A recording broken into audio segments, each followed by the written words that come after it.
Hello students. तो आज हम पढ़ेंगे स्ट्रिंगिंग चार्ट के बारे में। पहला टॉपिक हमारा ये होगा।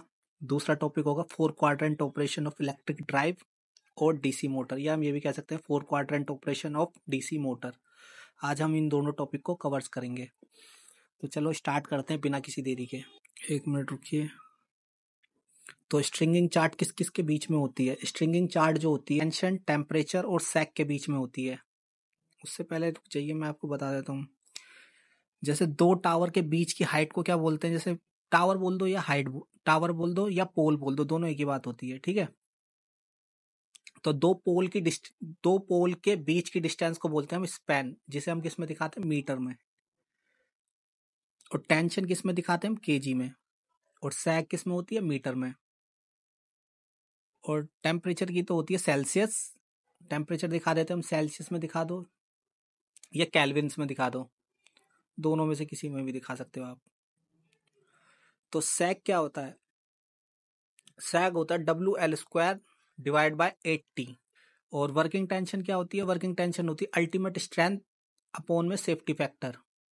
ये अब एक बार में बता देता हूँ मैं आपको सब। तो W क्या होता है? Wait of the conductor.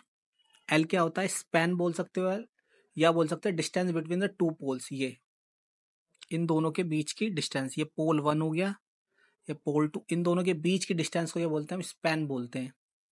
और इसको ही हम डिनोट करते हैं किससे? L से। और टी से क्या दिखाते हैं हम? टी से दिखाते हैं वर्किंग टेंशन को। और इसे अल्टीमेट स्ट्रेंथ जो होती है ये वाली, इसको हम ब्रेकिंग स्ट्रेंथ भी कह देते हैं। चलो अब आगे चलते हैं। तो सैग क्या होता है? सैग जो होता है ना, अगर टावर की तुम हाइट भी बढ़ाते हो तो सैग उस पर डिपेंड नहीं करता। टावर की कितनी भी तुम हाइट बढ़ा लो, सैग जो होता है चेंज नहीं होता कभी भी, टावर की हाइट पर डिपेंड ही नहीं करता। देख लीजिए, एक मिनट में आपको जैसे ये पोल है ना, ये P1 और P2, अगर आप इसकी हाइट भी बढ़ाएंगे ना तो सैग पे कोई फर्क नहीं पड़ेगा। टावर की हाइट बढ़ाने से सैग पर कोई इफेक्ट नहीं पड़ता, क्योंकि सैग जो होता है डिपेंड करता है सिर्फ वेट ऑफ द कंडक्टर पे, square length of the distance between the two poles और टेंशन पे। सिर्फ इन तीनों चीजों पे ही सैग हमारा डिपेंड करता है।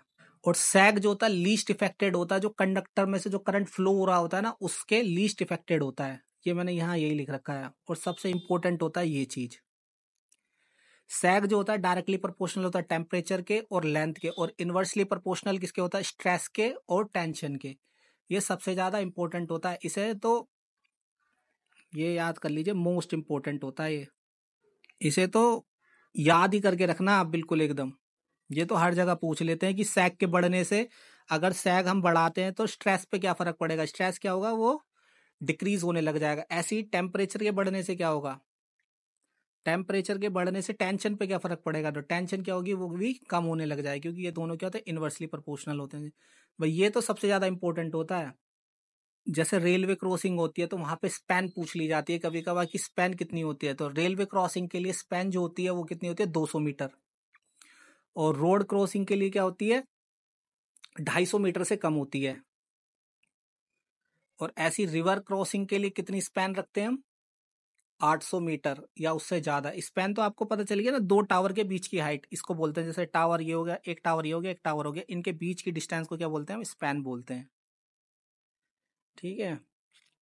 और देखो, जब भी हम कभी कंडक्टर इंस्टॉल करते हैं ना अपनी ट्रांसमिशन लाइन में या डिस्ट्रीब्यूशन लाइंस में, तो हम हमेशा ये चाहते हैं कि कंडक्टर जो हो हमारे लो टेंशन हो उनके पास, और मिनिमम सैग हो।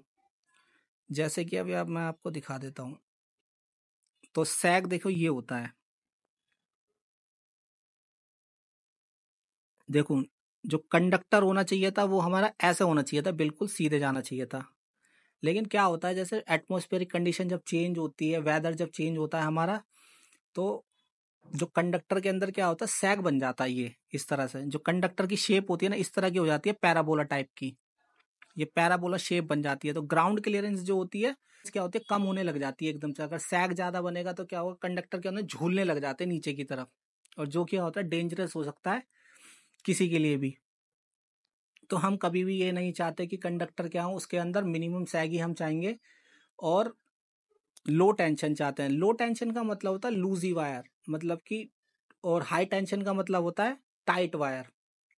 बस इसमें इतना ही आता है, और कुछ इसमें कुछ नहीं आता। और इसके अलावा यही पूछा जाएगा जब भी आपसे पूछा जाएगा स्ट्रिंगिंग चार्ट से। यही आता है इसके अंदर, और सबसे इम्पोर्टेंट तो यही होता है। ये चीज़ तो आप हमेशा याद रखना, इसके अलावा कुछ नहीं आता इसमें। ज़्यादातर अगर पूछेंगे तो ये यहीं से ही पूछते हैं। ये जो पॉइंट होता है ये तो जैसे मैंने आप गोला कर दिया, ये तो आप याद ही कर लेना एकदम, बिल्कुल ऐसे ही, कुछ भी अलग करने की ज़रूरत नहीं है, बस ऐसे ही आप इसे याद कर लीजिए। और मैं सिर्फ वो ही पढ़ा रहा हूँ जो कि पेपर में आएगा, मैं उसके अलावा कुछ नहीं पढ़ा रहा इसके अंदर। अगर आपको डिटेलिंग चाहिए तो डिटेलिंग भी मैं आपको पढ़ा दूंगा, एक एक पॉइंट भी समझा दूंगा मैं क्या क्या क्या होते हैं, पर उसकी कोई नीड नहीं है अभी आपको। डिमांड के अकॉर्डिंग ही आप पढ़िए, जो समय की डिमांड है उसके हिसाब से ही आप पढ़ाई पे ध्यान दीजिए अपनी।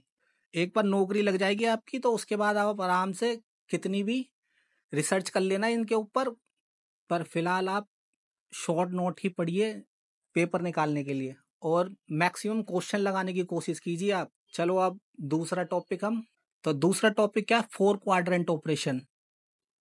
एक मिनट रुकिए, 4 quadrant operation of electric drive, या हम कह सकते हैं 4 quadrant operation of DC motor. ये भी पूछ लेते हैं। जैसे ये किस किस के बीच में होता है, स्पीड और टॉर्क के बीच में। ये आपने देखा भी होगा, जैसे पहला जो फर्स्ट क्वाड्रेंट, ये फर्स्ट क्वाड्रेंट है, ये सेकंड है, ये थर्ड है, ये है फोर्थ। तो पहले क्वाड्रेंट में क्या होता है, फॉरवर्ड मोटरिंग मोड बोलते हैं इसको, और पहले क्वाड्रेंट में फॉरवर्ड मोटरिंग मोड, और दूसरे में होता है फॉरवर्ड ब्रेकिंग मोड, और तीसरे में होता है रिवर्स मोटरिंग, और चौथे में होता है रिवर्स ब्रेकिंग। इसमें क्या होती है, फर्स्ट क्वाड्रेंट में पॉजिटिव पावर होती है, क्योंकि स्पीड जो होती है और टॉर्क जो होता है दोनों पॉजिटिव पॉजिटिव होते हैं, इसलिए पावर भी क्या होती है, पॉजिटिव होती है। जैसे कि पावर क्या होती है, पावर इक्वल्स टू होता है स्पीड इनटू टॉर्क। और सेकंड क्वाड्रेंट में क्या होता है, नेगेटिव पावर होती है, क्योंकि स्पीड क्या होती है, स्पीड तो हमारी पॉजिटिव है, पर हमारा टॉर्क क्या होता है, नेगेटिव हो जाता है। इस सेकंड क्वाड्रेंट में क्या होती है, क्या होता है कि ये क्या होता है, जनरेटर की तरह बिहेव करने लग जाता है, और पहले क्वाड्रेंट में मोटर की तरह ही बिहेव करता है। और ये थर्ड क्वाड्रेंट जो होता है, इसमें क्या होता है, स्पीड भी नेगेटिव हो जाएगी, और टॉर्क भी क्या होगा, हमारा नेगेटिव हो जाएगा। ये टॉर्क भी नेगेटिव और स्पीड भी नेगेटिव, तो यहाँ पे क्या होगी, नेगेटिव नेगेटिव क्या हो जाएगी, पॉजिटिव हो जाएगी, तो पावर क्या हो जाएगी हमारे पास, पॉजिटिव हो जाएगी। और फोर्थ क्वाड्रेंट में क्या होता है, स्पीड हमारी नेगेटिव होता है, पर टॉर्क हमारा कैसा होता है, पॉजिटिव होता है, तो यहाँ पे भी कैसी आती है, नेगेटिव पावर आ जाती है। फर्स्ट क्वाड्रेंट ऑपरेशन के जो एग्जाम्पल होते हैं, जैसे फैन हो गया, पंप हो गया, कंप्रेशर हो गया, इस तरह के लोड हम यूज करते हैं पहले क्वाड्रेंट में, क्योंकि ये सारे के सारे क्या होते हैं, यूनिडायरेक्शनल होते हैं, ठीक है। और फोर क्वाड्रेंट में कौन कौन से लोड हम यूज करते हैं, जैसे लिफ्ट हो गया, क्रेन्स हो गई, रोलिंग मिल्स हो गई, और कोल माइनिंग का हम यूज करते हैं। कोल माइनिंग मशीन जो होती हैं, जो कोयले की खदान में यूज होती हैं, वहां वहां हम इसका यूज करते हैं, वहां 4 क्वाड्रेंट मशीन्स का यूज करते हैं। और कभी कभार ये भी पूछ लिया जाता है कि कितने कन्वर्टर्स लगते हैं इसके अंदर 4 क्वाड्रेंट ऑपरेशन को फुलफिल करने के, तो 2 फुल कन्वर्टर्स की जरूरत होती है हमें इसको करने के लिए। 4 क्वाड्रेंट ऑपरेशन को करने के लिए हमें 2 फुल कन्वर्टर की जरूरत होती है, ठीक है। चलो अब आगे चलते हैं, बस मैं यही था, और तो कुछ था नहीं।